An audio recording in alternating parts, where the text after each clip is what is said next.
नमस्कार। एस्ट्रो गीता 108 में आप सभी का स्वागत है। बहुत लोग बहुत बच्चे मुझे ये चाहते हैं कि वो भी एस्ट्रोलॉजी सीखना चाहते हैं, तो मैंने सोचा कि इसको क्यों ना शुरू किया जाए। छोटी छोटी बातें भी अगर हमें पता लगेंगी तो अपने बारे में, दूसरों के बारे में, सामने जो आपसे मिलने आ रहा है उसके बारे में हम थोड़ा सा ज्ञान प्राप्त कर पाएंगे।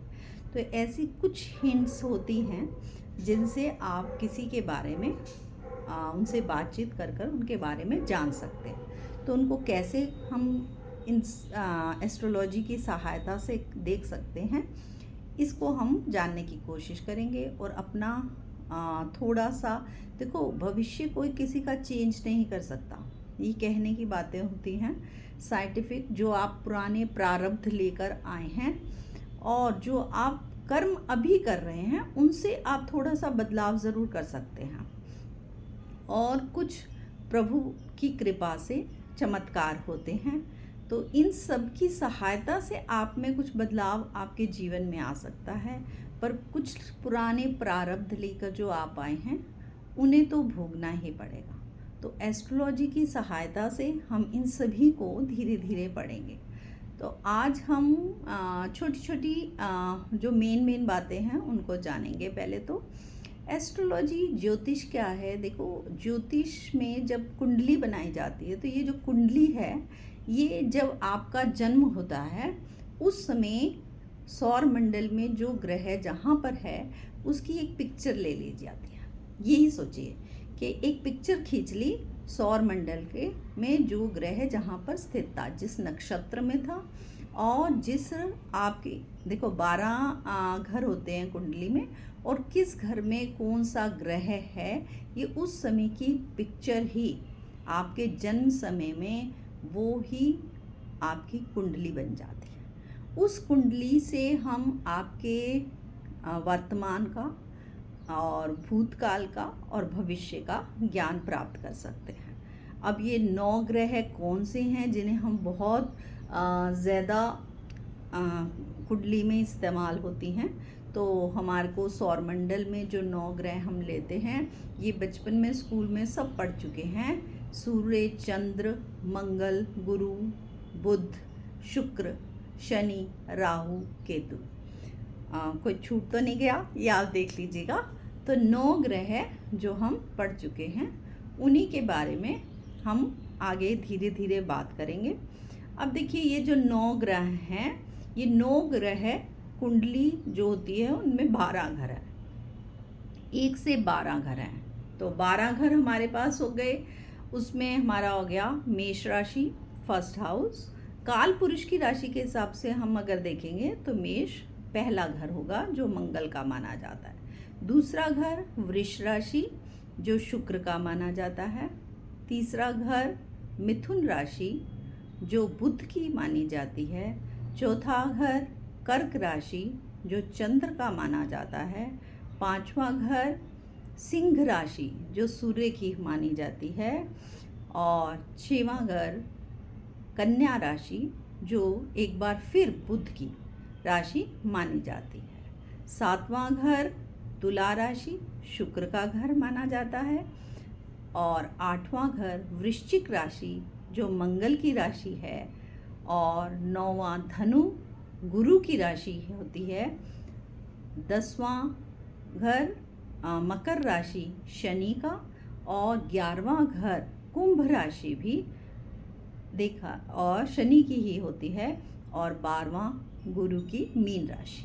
ये 12 जो देखा जाए कुंडली में 12 घर हैं।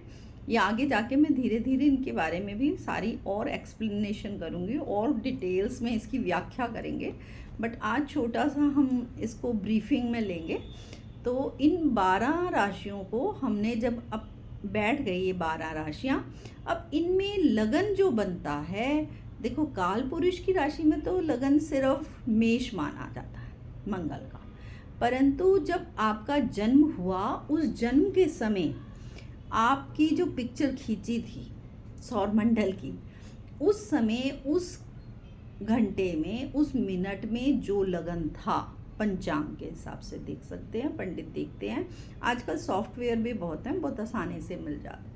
वो आपका लगन माना जाता है। तो ये लगन जो आपका बन गया, ये आपके बारे में बहुत कुछ बता सकता है। और ये लग्नेश जो इस लगन का मालिक है, जो स्वामी है, वो लग्नेश है। वो कुंडली में कहाँ बैठा है? क्या लग्नेश लगन में ही बैठा है या कहीं और बैठा है, किसी और घर में, किसी और के घर में बैठा है? तो उसका वैसा ही रिश्ता, वैसा ही स्वभाव, वैसे ही पर्सनैलिटी आपको देखने में मिलेगी। इन सबको हम अभी डिटेल में बात करेंगे। आज हम थोड़ा इन शॉर्ट कर रहे हैं, धीरे धीरे हम इनको बहुत डिटेल में जाएंगे। बट मेरे ख्याल ये जो शुरुआत की नॉलेज है, ये सभी को होनी चाहिए। तो हमारे को 12 राशियाँ मिली और 9 ग्रह मिले। तो मेरे ख्याल इतना तो सभी को ज्ञान हो गया आज कि 12 राशियाँ और 9 ग्रह हैं। अब इसमें कुछ राशियाँ ऐसी होती हैं जो अग्नि तत्व की होती हैं। अब अग्नि तत्व क्या हुआ? आग को तो सभी जानते हो, है ना? तो अभी हम सिर्फ आप सुनने और समझने की कोशिश करिए, धीरे धीरे इसको और ब्रीफिंग करेंगे। अग्नि तत्व में 159 मेष राशि, सिंह राशि और धनु राशि आती है। तो ये तीनों राशियां आपको अग्नि तत्व में मानी जाएंगी। उसके बाद आती है वायु तत्व। वायु तत्व में हम लेंगे 3, 7, 11। 3 नंबर मिथुन राशि, 7 नंबर तुला राशि और 11 नंबर कुंभ राशि। और अर्थी पृथ्वी तत्व में हम फिर 3 राशियां लेंगे, 2, 6, 10 वृष राशि, कन्या राशि और मकर राशि। और उसके बाद आती है जल तत्व वाली राशियां। देखो, तत्व से पता लगता है कि कौन सा कैसा है, उसका तत्व कैसा है, व्यक्ति का तत्व क्या है, पदार्थ का तत्व क्या है।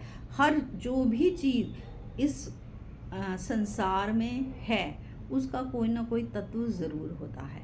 तो जल तत्व की राशि हुई 4, 8, 12, 4 कर्क राशि, 8 वृश्चिक राशि और 12 नंबर मीन राशि। देखो, इतनी नॉलेज होना सबसे पहले हर किसी को बहुत ज़रूरी है। तो अगर आपको इतना पता लग गया आज, और इसको अगर आप एक बार नहीं समझ पाए तो इसको बार बार सुनिएगा, तो आपको बहुत जल्दी याद भी हो जाएगा। इसके बाद हम नक्षत्रों पे भी बात करेंगे। इसके बाद इनकी स्वभाव के बारे में भी बात करेंगे। कई बार आप किसी को देखते ही पहचान जो ये किस राशि का है, किस तत्व का है, ये हम धीरे धीरे आगे आगे सीखेंगे। तो आज के लिए इतना ही बहुत है। तो अब आप इसको 2-3 बार सुनिए तो आपको याद हो जाएगी। तो 12 राशियाँ, 9 ग्रह याद रखिएगा, और अग्नि तत्व, वायु तत्व, जल तत्व और पृथ्वी तत्व, ये 4 ही तत्व हमने आज बताए हैं। इनको आप अच्छी तरह याद कर लीजिए, तो हम आगे समझने में बड़ी आसानी होगी। जो हम आगे बढ़ेंगे तो आपको बहुत जल्दी समझ आ जाएगी। धन्यवाद आपका बहुत बहुत। अब आप मुझे लिख के नीचे मैसेज में ये भी बता सकते हो, आप किसी बारे में अगर पूछना चाहते हो तो आप मुझसे पूछ सकते हो। अगर आप अपने बारे में कुछ ज्ञान प्राप्त करना चाहते हो या किसी भी एस्ट्रोलॉजी से संबंधित आप कोई प्रश्न करना चाहते हो तो आप पूछ सकते हैं। और अगर किसी की तबीयत खराब है तो आप उसकी DOB, date of birth, place और समय नीचे मैसेज में लिख कर दीजिए, तो हम उस पर ज़रूर देखकर जानने की कोशिश करेंगे कि इस समय उसकी स्थिति कैसी है। देखो, मेडिकल ट्रीटमेंट तो चलता ही है, वो तो चलता ही रहना चाहिए। और साथ साथ अगर हमें प्रभु की कृपा मिल जाए और व्यक्ति जल्दी ठीक हो जाए तो और क्या चाहिए। तो उसके लिए अगर हम कुछ कर पाएंगे तो ज़रूर आपके साथी बनेंगे, सहायक बनेंगे। इसके लिए गीता जी की तरफ से आपको बहुत बहुत धन्यवाद। एस्ट्रो गीता 108 में आप सभी का स्वागत है। धन्यवाद। Thank you.